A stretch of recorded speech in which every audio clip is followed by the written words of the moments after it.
Pemerintah Arab Saudi akan melakukan hal yang sangat baru, sangat radikal, yaitu negara tersebut akan mengubah haluan negaranya dari negara petrodolar menjadi sebuah negara baru. Negara apa itu? Kita tahu petrodolar adalah negara yang menjual petrol atau minyak buminya untuk mendapatkan dolar. Pemerintah Arab Saudi tahu bahwa cadangan minyak bumi mereka paling lama adalah 40 tahun dari sekarang. Dan setelah itu akan habis. Dan apa yang terjadi kalau cadangan devisa mereka yang berupa petroleum tersebut habis? Mereka bisa saja menjadi negara pariah atau negara tersingkirkan, negara setengah gagal, negara yang bisa diinvasi oleh negara lain. Negara pariah adalah negara dengan kasta terendah. Sebelum hal itu terjadi, mereka akan mengubah haluan negara mereka yang tadinya petrodolar menjadi negara lifestyle dan service country atau negara jasa. Jasa apa sebenarnya yang akan mereka berikan?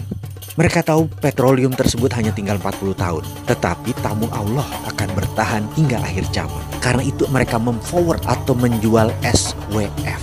SWF adalah Sovereign Wealth Fund. Aramco akan menerbitkan SWF terbesar di dunia senilai lebih dari 2.000 billion dolar atau sama dengan 10 kali APBN Indonesia. Dengan dana tersebut, mereka menggunakan jaminan sebagian dari 40 tahun cadangan minyak bumi mereka yang mereka ambil sekarang atau di forward istilahnya. Dana tersebut akan mereka gunakan untuk membangun negara wilayah Jazirah Arab Saudi untuk layani 10 juta tamu Allah setiap tahunnya. Mereka akan membangun hotel, membangun rumah sakit, dan membangun sarana infrastruktur lainnya demi melayani tamu Allah semaksimum mungkin. Intinya, pelajaran apa yang kita ambil dari strategi bernegara Saudi Arabia tersebut bagi Indonesia? Begini cara kita melihat tanah air Indonesia yang tercinta itu. Berapa lama dunia ini sudah berputar pada porosnya? Maka jika pertanyaan itu diluncurkan, maka jawabannya mungkin sudah jutaan tahun bumi berputar pada porosnya. Kalau diilustrasikan, kita tiupkan sebuah bola transparan yang kita beri glitter kecil-kecil yang mengkilap, lalu kita coba putar bola plastik tersebut selama 1 jam. Yang kencang, apa yang terjadi? Maka glitter kecil-kecil itu akan menempel di sekitar garis tengah bola tersebut. Demikian juga Indonesia.